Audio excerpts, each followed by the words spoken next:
Mungkin aku dapat membantu. Damar mengerutkan keningnya saat mendengar ucapan tantenya. Dia memilih menarik kursi dan ikut duduk di samping ayahnya. Lily melihat Damar dengan sinis. Tom duduk di sebelah Lily dengan tenang, tapi terlihat kesombongan dari sudut matanya. Aku memang tidak bisa melakukan hal itu. Terlalu banyak pekerjaan yang harus aku selesaikan. Aku tidak ada waktu untuk mengurusi hal-hal semacam itu. Aku juga tidak tahu kalau Damar bekerja di Navis Group, Rudy menjawab dengan jujur. Tapi Nita masih tidak percaya. Dia terus mencibir, alasan. Tidak mungkin Damar bisa jadi asisten Binar kalau bukan kamu yang memasukkannya.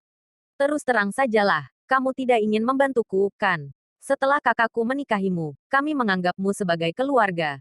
Tapi membantu begini saja kamu tidak bisa. Aku juga tidak pernah merepotkanmu, aku sudah meminta dari awal Lily lulus tahun lalu, untuk memasukkannya ke Navis Group. Tapi sampai sekarang kamu masih tetap menolaknya. Damar mengernyitkan alisnya. Rudy menghela napas dan berkata, Nita, rasanya tidak benar kalau kamu bilang begini. Waktu rumahmu direnovasi, dan saat ayah Lily masuk rumah sakit, kami sudah meminjamkanmu uang. Dan kami juga tidak pernah memintamu untuk segera mengembalikannya. Semua kebaikan yang sudah kalian berikan, kami sama sekali tidak lupa. Nita tidak mengindahkan apa yang sudah dikatakan Rudy. Dia masih mendengus dingin dan berkata, oh iya, kali ini kamu jangan menolaknya. Kamu harus menyetujui kerjasama antara Navis dengan Tom. Rudy menoleh pada Tom dengan mengangkat sebelah alisnya. Dalam hati Nita, dia sudah menganggap Tom seperti menantunya sendiri. Masih muda dan memiliki perusahaan sendiri. Jelas ini sudah memenuhi kriteria menantu Nita. Tapi kesan pertama Damar pada Tom tidak bagus. Dia merasa Tom memiliki niat yang terselubung. Kali ini tantenya bukan hanya meminta untuk memasukkan sepupunya itu ke Navis Group, tapi meminta ayahnya untuk menerima kerja sama dengan perusahaan Tom. Kali ini mereka akan semakin menyudutkan ayahnya dengan permintaan kotor ini. Kerja sama adalah hal yang normal dilakukan dalam bisnis. Tapi tidak dengan menggunakan cara kotor seperti ini. Damar sangat jijik melihat manusia yang terus meminta tanpa tahu malu ini. Bahkan Nita sekarang semakin agresif, dia meminta dengan setengah memaksa. Rudy melihat Tom dan berkata, hari ini aku sudah memperkenalkannya pada direktur bagian investasi. Dia sudah melihat dari berbagai sisi yang objektif, dan aku tidak setuju untuk investasi di perusahaannya. Terlalu beresiko dengan proyek yang masih prematur. Tom menggelengkan kepalanya dan berkata, Om Rudy, aku sudah menghabiskan beberapa tahun untuk menyusun dan mengembangkan game ini.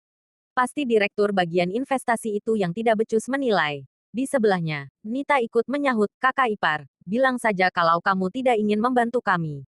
Tidak usah panjang lebar mencari alasan ini itu. Aku tahu percuma kita meminta padamu. Memang kita berbeda kelas. Kita tidak layak bersanding di sebelahmu. Kamu kaya dan kami miskin. Wajah Rudy terlihat tidak enak saat mendengar ucapan adik iparnya itu. Tapi kenyataannya, dukungan finansial yang dia berikan pada keluarga Nita dalam 2 tahun terakhir ini sangatlah besar. Maya melihat adiknya sudah mulai keterlaluan. Dia ikut dalam diskusi yang tidak sehat itu. Nit, bukan Rudy tidak ingin membantumu. Tapi dia di perusahaan itu juga bekerja di bawah orang. Begini saja, Om Rudy. Okelah aku tidak akan bekerja sama dengan Navis Group, tapi bisakah Om memperkenalkan aku dengan investor dari perusahaan lain? Contohnya Independent Group. Aku pernah melihatmu bertemu dengan pemilik Independent Group. Kamu bisa mengajakku ikut pertemuan kalian dan merekomendasikan aku padanya. Nita mengangguk dengan semangat, benar, Tom, kan masih muda dan bisnisnya menjanjikan.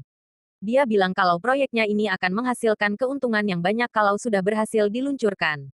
Tom sudah bertemu dengan pemilik Independent Group tapi dia menolaknya. Di sebelahnya, saat nama Independent Group disebut, hati Damar sedikit berdesir. Bukankah Independent Group adalah perusahaan milik Rima Tanjaya?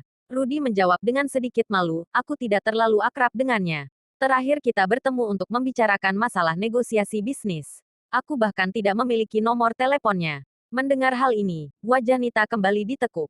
Dia menatap Rudy dengan kesal dan berkata, oh, ya, tidak apa-apa kalau kamu tidak ingin membantu.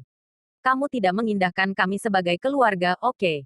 Damar yang mendekam di penjara tahunan, keluar langsung kerja di Navis Group. Sekarang, karena anakku sudah punya pacar dan Damar masih belum punya, kamu ingin menghambat bisnis Tom. Kamu tidak senang kalau Tom sukses. Maya dan Rudy menghela napas tak berdaya. Damar yang mendengarkan obrolan tidak masuk akal ini semakin kesal. Tapi mengingat Nita masih adik ibunya, Damar ingin menawarkan sesuatu.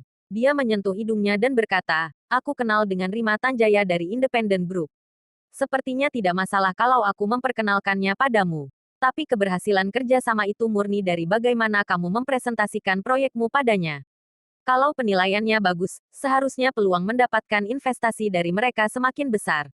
Semua orang menoleh ke arah Damar dengan wajah keheranan. Nita mengerutkan kening seperti tidak percaya dengan apa yang baru saja didengar. Aduh, ini satu lagi. Kamu masih sangat suka berakting. Kalau bukan karena ayahmu, kamu pikir bisa kerja di Navis Group. Kemarin kamu bilang kenal dengan Binar, sekarang kamu bilang kenal dengan Rima Tanjaya. Kalau begitu sekalian saja aku bilang, aku kenal Obama dan Donald Trump. Rat, kalau kamu bisa membantu, saat Lily dan Tom sudah menikah nanti. Mereka akan berterima kasih seumur hidup denganmu. Tapi kalau kamu tidak ingin membantu, anggap saja kita tidak kenal. Jangan bertemu, aku tidak ingin berurusan lagi denganmu. Ini adalah ancaman yang tidak tepat. Padahal Rudy selalu membantu kalau memang bisa membantu. Tapi kalau di luar wewenangnya, bagaimana bisa Rudy membantu mereka? Wajah Rudy dan Maya terlihat sedikit takut. Hal ini karena kasus Rudy yang diusir dari keluarga Ardiansyah dan tidak memiliki banyak saudara. Mereka sangat menghargai keluarga yang mereka miliki sekarang. Rudy menggertakkan giginya. Maya memandang Damar sambil berkata, Damar, kalau kamu memang kenal pemilik Independent Group, bantu Tom bertemu dengannya. Damar menghela napas. Hal ini dia lakukan hanya demi kedua orang tuanya yang terlihat tidak berdaya itu. Damar mengambil ponselnya. Nita mengerutkan keningnya saat melihat Damar mengambil ponsel. Apa berpura-pura itu sesuatu yang menyenangkan untukmu? Bagaimana mungkin Damar kenal orang hebat seperti dia? Sudahlah Kak Rat, kalian jangan keterlaluan pada kami. Damar tetap menelepon dan berdiri menjauhi ruang tamu. Halo, ada apa Damar? Terdengar suara Rima dari ujung telepon. Begini, pacar sepupuku membuat perusahaan game. Dia sedang mengerjakan proyek gamenya dan butuh investor. Dia sempat datang ke perusahaanmu. Mungkin karena perusahaannya masih kecil, jadi dia ditolak saat ke sana. Jadi apa bisa kamu bertemu dengannya untuk membicarakan masalah bisnis? Damar menambahi lagi, tentu saja, setuju atau tidak untuk memberinya investasi itu sepenuhnya hakmu.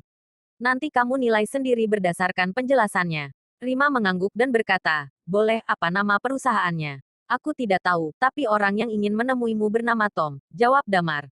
Oke, aku akan mengatur jadwal untuk bertemu, kata Rima. Tak berapa lama, Damar menutup telepon dan kembali ke ruang tamu. Aku baru saja telepon Direktur Rima. Bersambung.